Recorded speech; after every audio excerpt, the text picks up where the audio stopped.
नेपाल के इतिहास को मिटाना होगा।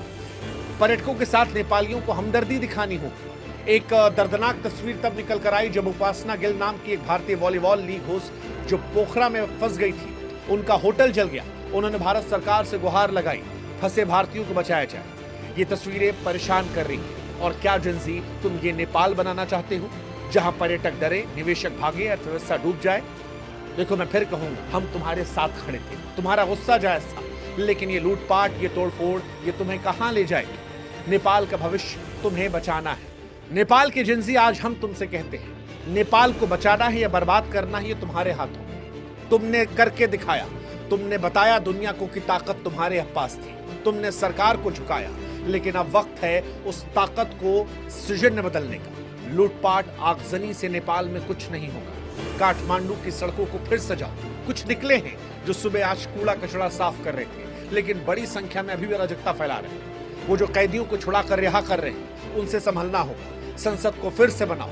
पशुपतिनाथ की आस्था को बरकरार रखो। तुम्हारा गुस्सा तब सही था, लेकिन अब उसे रचनात्मक बनाओ। गुस्सा अगर सही दिशा में लगाया जाए तो वो देश का विकास कर सकता है। शांति से बात करो, समाधान ढूंढो। नेपाल को बुद्ध की शांति, हिमालय की सुंदरता और तुम्हारे जोश की जरूरत है।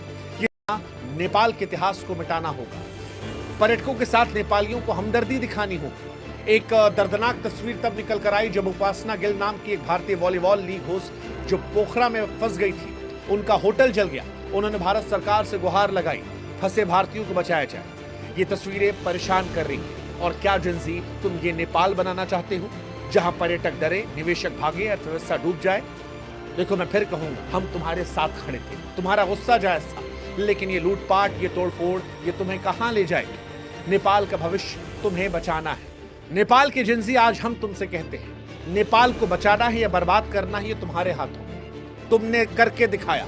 तुमने बताया दुनिया को कि ताकत तुम्हारे पास थी। तुमने सरकार को झुकाया, लेकिन अब वक्त है उस ताकत को सृजन में बदलने का। लूटपाट, आगजनी से नेपाल में कुछ नहीं होगा। काठमांडू की सड़कों को फिर सजाओ। कुछ निकले हैं जो सुबह आज कूड़ा कचरा साफ कर रहे थे, लेकिन बड़ी संख्या में अभी भी अराजकता फैला रहे हैं। वो जो कैदियों को छुड़ा कर रिहा कर रहे हैं, उनसे संभलना होगा। संसद को फिर से बनाओ।